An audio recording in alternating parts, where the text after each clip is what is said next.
Howdy folks, greetings from my beach hut, kicking back in my hammock on a rainy day here.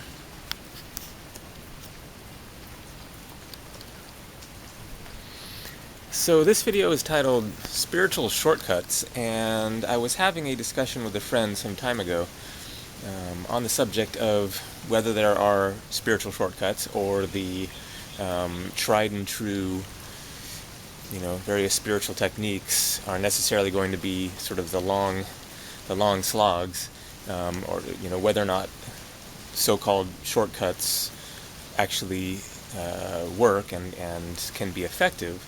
And I definitely think that there are most certainly shorter and longer paths to truth, love, inner wisdom, self-knowledge, whatever you want to call it.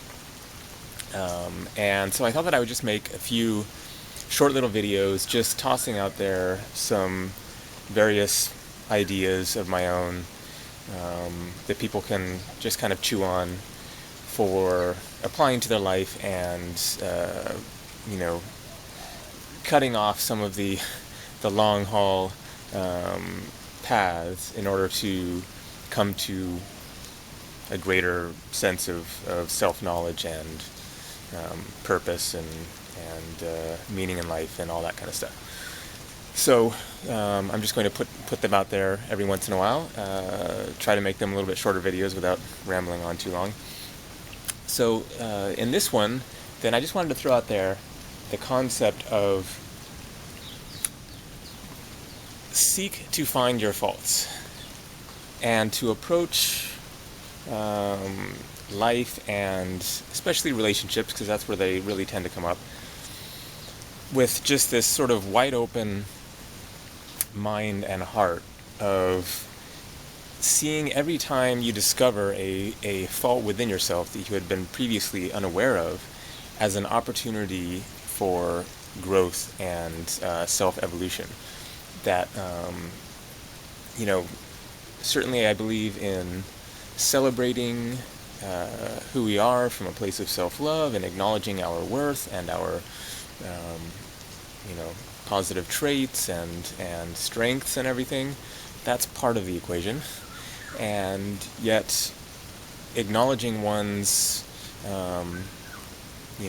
deficiencies and the shadow side, as they say, is extremely important for really making those leaps and bounds.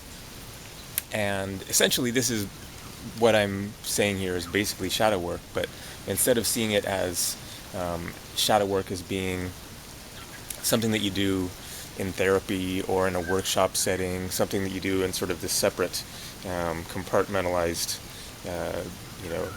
experience, applying it to life in general and just keeping in mind, where can I see my denial, my blind spots, my unconscious behaviors and parts of myself that I'm operating from without realizing it.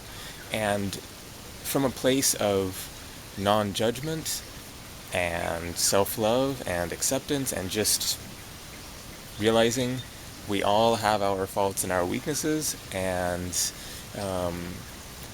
there is such a tendency to have a knee-jerk reaction of defensiveness, of immediately coming up with an excuse. If someone comes to you and says, hey, I didn't appreciate it when you did this, or I think you were really unconscious here, or how could you not see that was, the wrong thing to do? And because of our backgrounds, our childhood, etc., then we have this subconscious fear of, based on especially, how most of us were raised, of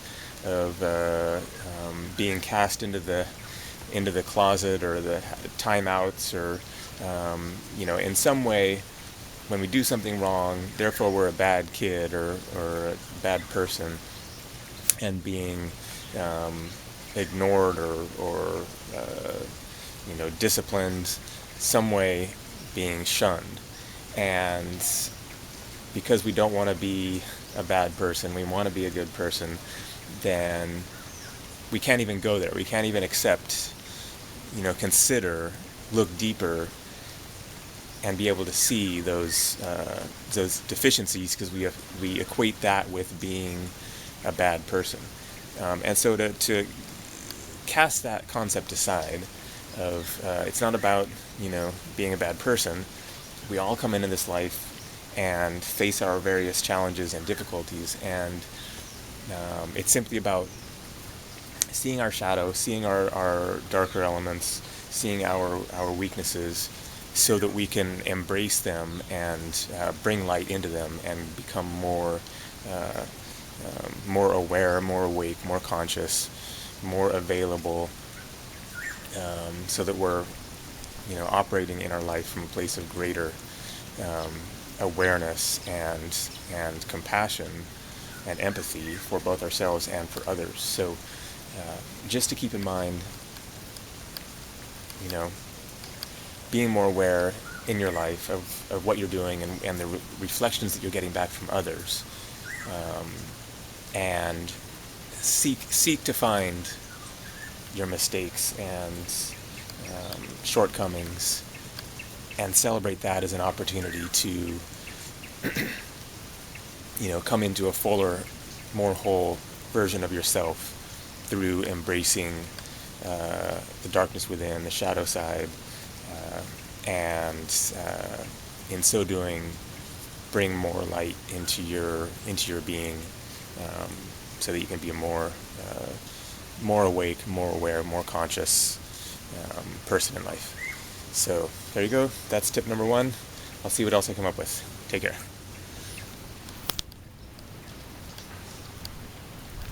And I see this turned into a 7-minute video. The idea was for them to be 2 or 3 minutes, but I'll try a little harder in the future. All right, take care.